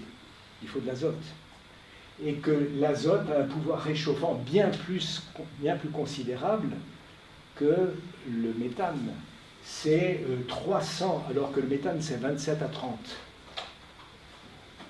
Et que donc, si je fais de la culture de légumineuses, ça va être beaucoup plus rentable que si je mets des engrais azotés dans mon champ. C'est-à-dire que, à terme, l'objectif est de supprimer les importations de soja et de permettre la culture de protéagineux et de soja local qui évite la déforestation, qui évite le transport et qui permet d'enrichir naturellement le sol par l'azote, puisque les légumineuses, les racines des légumineuses, capturent l'azote de l'air et le mettent dans le sol. Et donc, là, on retrouve le même dispositif, c'est-à-dire qu'une amélioration de la partie végétale et du sol permet une amélioration de la qualité de la terre, de la qualité du cheptel et une diminution de tous les problèmes écologiques liés à la déforestation. Et donc, notre plan actuellement chez Bleu Blanc Cœur, c'est de dire que, donc là on se situe à peu près à ce niveau-là, donc on veut diminuer progressivement la quantité de soja importé, on promeut la quantité de culture de légumineuses dans les champs et on rachète ces légumineuses pour nourrir les animaux de façon à avoir un cercle vertueux qui devrait aboutir pour les porcs, les poulets, les pondeuses à la fin complète du soja d'importation. Et puis simplement, on a mis en place en plus un système de rachat, si vous voulez, de compensation, de dispositif de compensation carbone, où on peut vendre les économies de carbone. Et donc, voilà l'objectif. Pour la poule, c'est moins 23% de CO2 avec un rapport oméga 6 sur oméga 3 qui est de l'ordre de 4, moins 18 pour les œufs, moins 4, parce que chaque espèce, si vous voulez, a ses contraintes, et pour les vaches laitières, c'est moins 20%. Et donc, ces résultats actuels que nous pouvons montrer nous ont permis d'avoir aujourd'hui le label bas carbone pour notamment la production laitière. Alors, on a fait des compteurs, et donc ici vous avez un type de compteur. Donc, par exemple, la personne qui était à ce compteur, il a économisé par ce biais-là 6493 tonnes de CO2 et il a économisé 25 000 ou 26 000 hectares de soja importé. Hein, c'est quand même pas négligeable. Il a permis une meilleure biodiversité et il a permis d'apporter aux consommateurs 817 tonnes d'oméga 3 et d'économiser 838 tonnes d'acide gras saturé. Donc, il y a des agriculteurs qui ont leur compteur, des transformateurs et des distributeurs qui ont leur compteur, et ça nous permet de récompenser tous les ans, là on l'a encore fait au Salon de l'Agriculture il y a quelques semaines, de récompenser tous les ans les agriculteurs qui ont la meilleure performance en compensant sur le plan financier l'effort qu'ils ont fait pour pouvoir obtenir ce type de résultat. Ben voilà. Et alors, dernière diapo, c'est les labels. Qu'est-ce qu'on fait de tous ces labels? Alors, dans ces labels, vous en avez qui correspondent aux attentes sociétales, aux attentes environnementales, aux attentes organoleptiques. Là, on est dans le goût, encore une fois, et aux attentes de bien-être animal. Le bio, c'est une attente environnementale. D'autant plus que le bio a une obligation de moyens, mais n'a pas d'obligation de résultat. Alors que dans Bleu Blanc Cœur, nous avons obligatoirement une obligation de résultat. Et que donc, par rapport à ce que je viens de vous expliquer, eh bien, finalement, le label Bleu Blanc Cœur, en haut, il correspond à l'ensemble de ces exigences-là. Alors, je dis tout n'est pas parfait, nous avons encore beaucoup de progrès à faire, mais par rapport au label rouge, qui est un label purement organoleptique, Bleu Blanc Cœur, c'est beaucoup plus que ça. Par rapport au label AB Bio, qui est un label environnemental, Bleu Blanc Cœur, c'est beaucoup plus que ça. Et que donc, la démarche globale que nous menons, c'est de définir pourquoi et comment Bleu Blanc Cœur peut-il être bon sur l'ensemble de ces attentes, sachant que nous avons toujours une obligation de résultat et de preuve à apporter. Non seulement sur les moyens, mais sur les résultats. Oui? Du coup, si j'ai bien compris, si on réunit tous ces labels qui sont là, c'est dans Bleu Blanc Cœur. C'est-à-dire que ça, ce sont des labels autonomes. Oui, mais... Mais Bleu Blanc Cœur correspond. Oui, voilà. Voilà, c'est ça. Oui? Moi, j'ai une question sur le saumon. Sur le saumon. Les saumons bio et tout, c'est... Alors, moi, je vais donner mon sentiment. Ne mangez pas de saumon. Tout simplement parce que le saumon, il y a deux problèmes majeurs. Le premier, c'est son alimentation. Donc je parle du saumon d'élevage.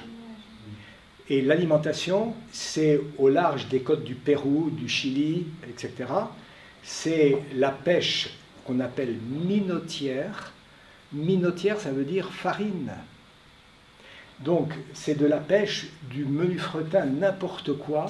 On racle tout et on en fait de la farine de poisson pour pouvoir nourrir le saumon qui est un carnivore. Et que donc, ça c'est le premier point, c'est-à-dire qu'on se plaint de la diminution de la ressource, mais la pêche minotière pour faire du saumon, eh bien, c'est une des pêches les plus dégradantes qu'il y a sur le plan de la ressource.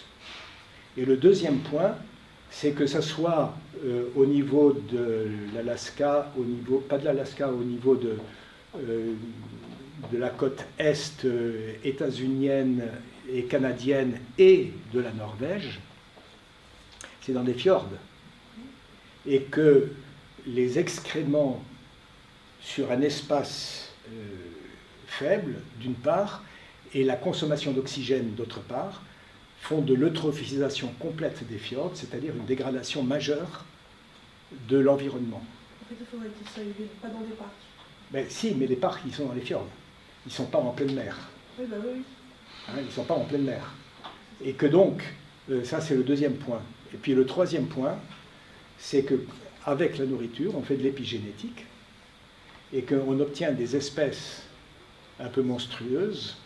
Alors ça, c'est très intéressant pour ceux qui fabriquent ça. Et quelquefois, ça s'échappe. Et qu'il y a des mélanges d'espèces qui font que il y a aussi des problèmes sur la nature du saumon lui-même qui est pêché en mer. Donc, pour moi, je dis, arrêtez de manger du saumon d'élevage. Si vous trouvez du saumon de pêche hauturière, alors là, oui, mais pas du saumon d'élevage. Et les truites, c'est pas très loin, on les trouve dans les rivières.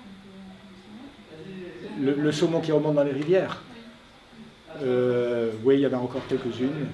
Il y a un centre d'observation du saumon à côté de chez moi. On n'en voit pas des masses. Hein.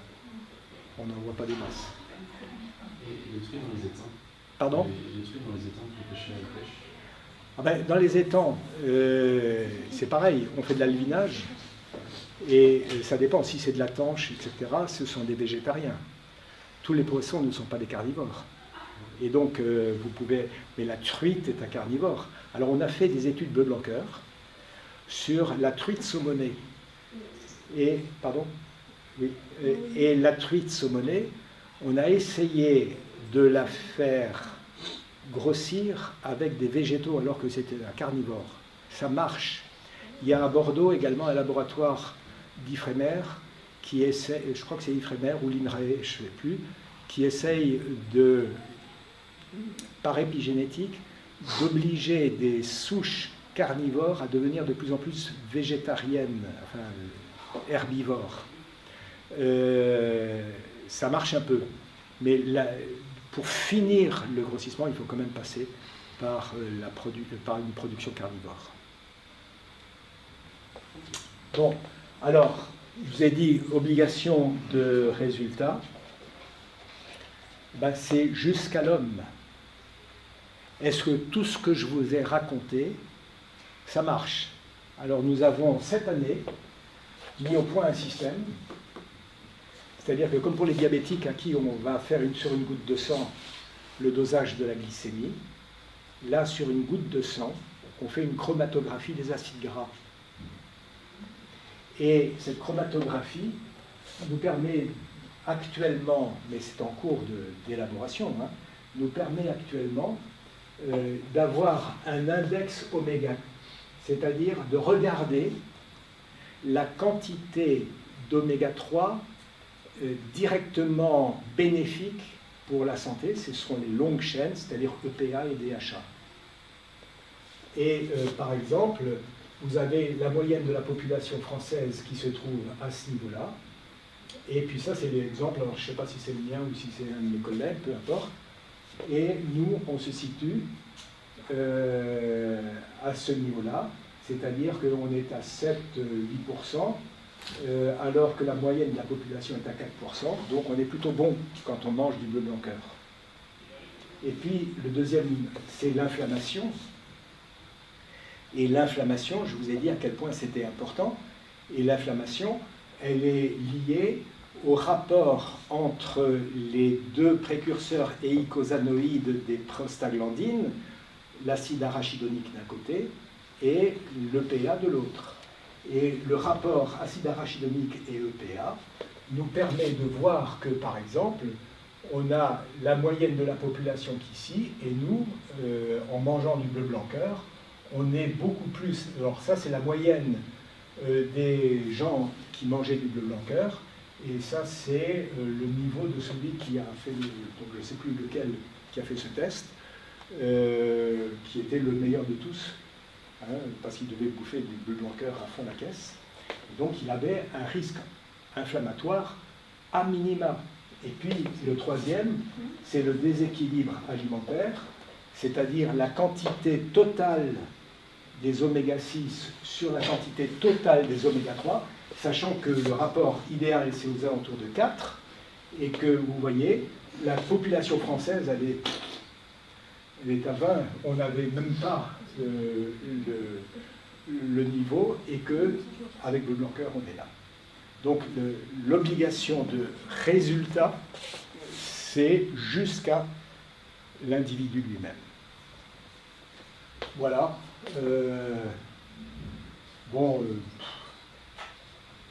Ça c'est notre... c'est simplement pour vous dire qu'on a été labellisé, hein, de façon importante, et que ça c'est un peu notre triptyque ou quadriptyque, c'est-à-dire la santé du sol, par la culture, par l'augmentation du microbiote du sol, par la qualité des végétaux, la santé animale, la santé humaine et bien entendu la santé de la planète. Et tout ça dans un seul concept qu'on appelle le concept One Health, une seule santé, qui est actuellement le concept que nous portons et qui serait l'idéal de notre alimentation équilibrée. Voilà. Bon. Oui, j'avais encore une autre diapo, mais c'est au fond, soyons quand même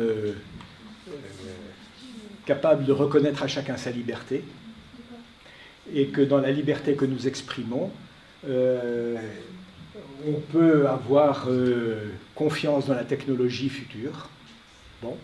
On peut avoir confiance dans le médicament, et puis on peut avoir confiance aussi dans un équilibre global de l'individu. C'est plutôt ce que je préconise personnellement. Voilà. Bon. Vous connaissez les stagiaires? Non, je vous ai dit que pour le moment, pour des raisons techniques, j'ai transféré mon centre sur le CHU de Rennes.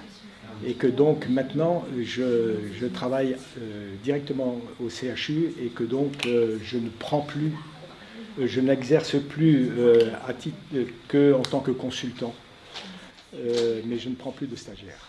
Mais bon, vous en trouverez, hein, vous inquiétez pas. Ah oui. Des fois, dans vos slides, vous parlez des oméga 9 et du coup, ils agissent un peu comme les Alors, les oméga 9, c'est-à-dire l'acide oléique, l'huile d'olive, c'est l'huile qui est préconisée dans le régime méditerranéen. Or, elle est neutre, c'est-à-dire qu'elle n'est pas mauvaise pour la santé, mais elle n'apporte pas d'éléments supplémentaires, sinon en négatif. C'est-à-dire que comme elle n'est pas mauvaise, elle est bonne, si je puis dire, mais elle n'apporte pas d'oméga 3. Alors, selon... On peut la remplacer, par exemple, dans le régime méditerranéen, vous préconisez une... Ah ben, dans le régime, moi personnellement, je préconise, je vous ai dit, l'huile de colza. Oui. Hein, ou pour les Canadiens, c'est canola. Parce que vous savez que le colza, au départ, quand il a été cultivé, il contenait un produit qu'on appelle l'acide érucique, et que l'acide érucique était toxique. Et que donc, maintenant, on a des colzas qui sont dépourvus d'acide érucique. Alors, pour ne pas avoir de confusion, les Canadiens l'ont appelé canola. Nous, on a continué à l'appeler le nouveau colza. Hein, bon, voilà. Et ça m'a une question, on a ça sur la filière bleu blanc cœur. Est-ce qu'il y a des industriels qui utilisent par exemple leurs œufs ou pas du tout?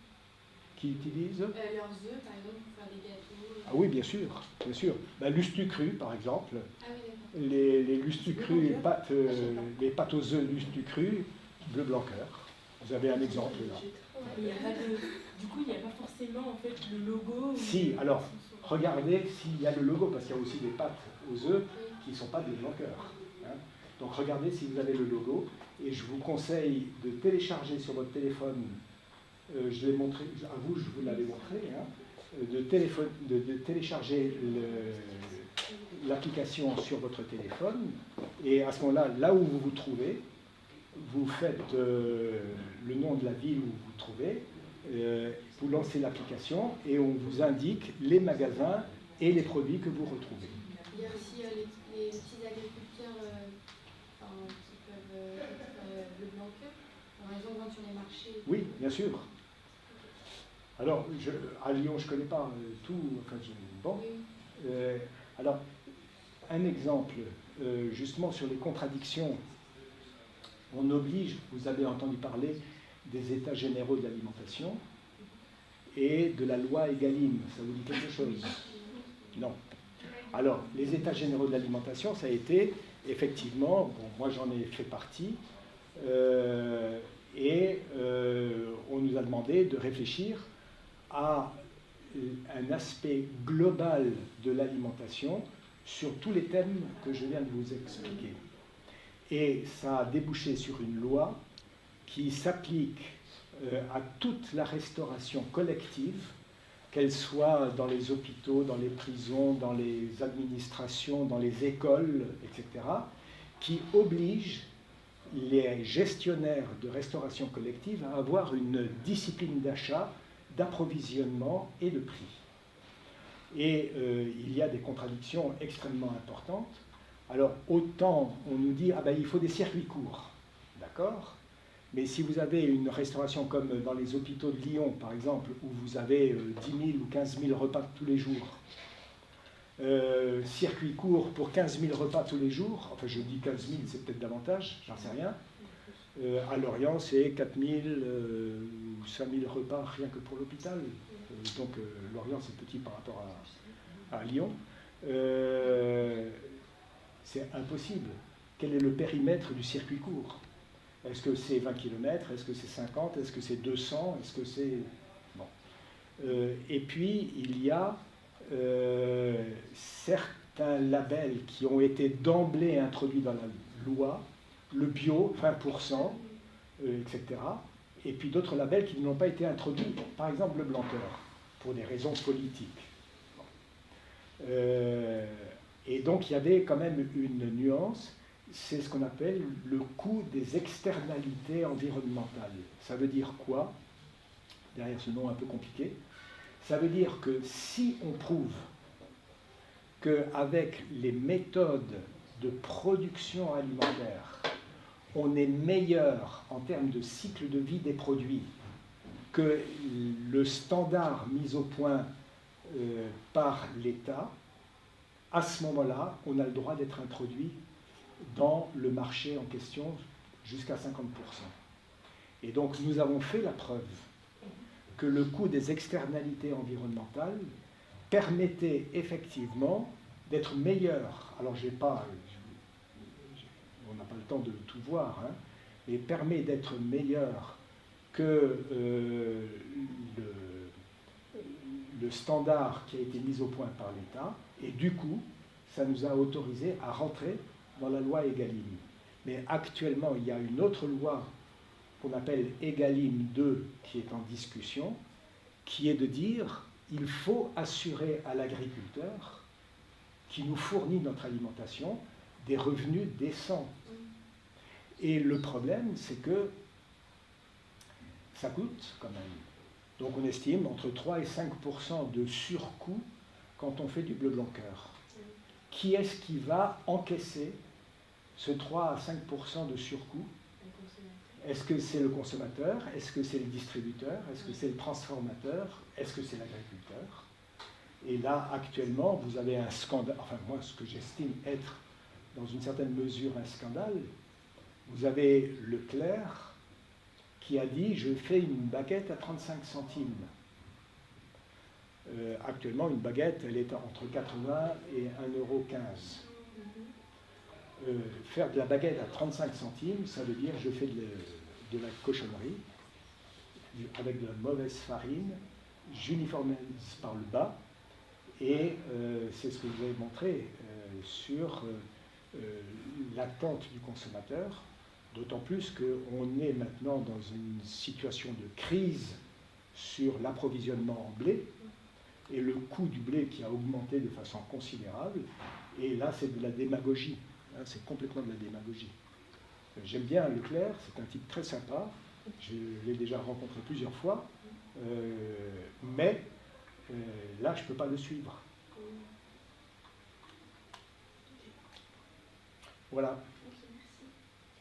Bon, je ne sais pas si vous avez d'autres questions. Enfin, manger du bleu blanc cœur. Hein. Oui, non. Voilà. Bon, je ne vais pas trop tarder parce que j'ai un train à prendre. Merci. Voilà.